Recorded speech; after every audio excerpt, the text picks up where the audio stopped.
السلام علیکم سامعین، 11 رجب ہے، 13 فروری ہے۔ خبر کا عنوان ہے روس یوکرین پر حملہ کر سکتا ہے۔ دراصل آج لگ بھگ 1 گھنٹے تک روس کے صدر پوتن اور امریکہ کے صدر بائیڈن کے درمیان 1 گھنٹے کی ٹیلی فون پر بات چیت ہوئی ہے۔ بات چیت اسی بارے میں ہوئی ہے، محور یوکرین ہی رہا ہے۔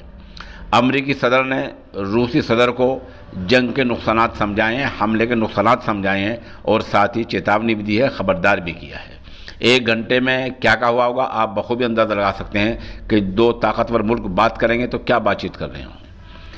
دوسرے کے بہت سارے ملکوں نے اپنے شہریوں کو یوکرین چھوڑنے کی ہدایت دی ہے۔ ان میں امریکہ بھی ہے، ان میں برطانیہ ہے، سعودیہ ہے۔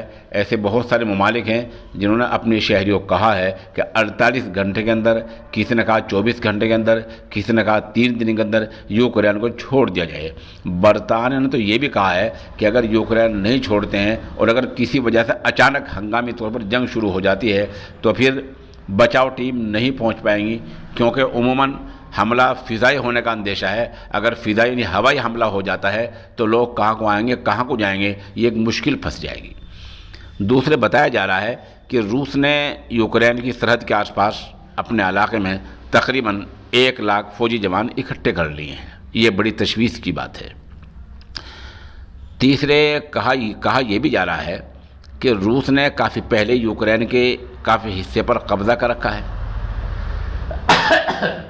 ادھر دوسری بات یہ سامنے آ رہی ہے کہ روس یہ گارنٹی چاہتا اقوام متحدہ سے کہ یوکرین کو سلامتی کونسل میں نہ لیا جائے، جو اقوام متحدہ کی ذیلی تنظیم ہے، لیکن بتایا جا رہا ہے کہ اقوام متحدہ نے اس کو نہیں مانا ہے۔ اب سوال یہ ہے کہ کیا ان باتوں کو لے کر روس حملہ کرے گا؟ یہ بتلا دیں کہ حملے کی وجہ کیا ہے۔ حملے کی وجہ وہی سرحدی جھگڑا ہوا کرتا ہے، ملکوں کے درمیان اور کوئی بات زیادہ نہیں ہوتی، کبھی ہو بھی جاتی ہے اور کبھی گمراہ کر کے بھی حملہ کر دیا جاتا ہے، لیکن روس اور یوکرین میں جو جھگڑا ہے وہ سرحدی جھگڑا ہے، اور سرحدی جھگڑا اس حد تک پہنچ چکا ہے کہ امریکہ، برطانیہ، ان جیسے ممالک نے یہ خدشہ ظاہر کیا ہے کہ حملہ اچانک کبھی بھی ہو سکتا ہے۔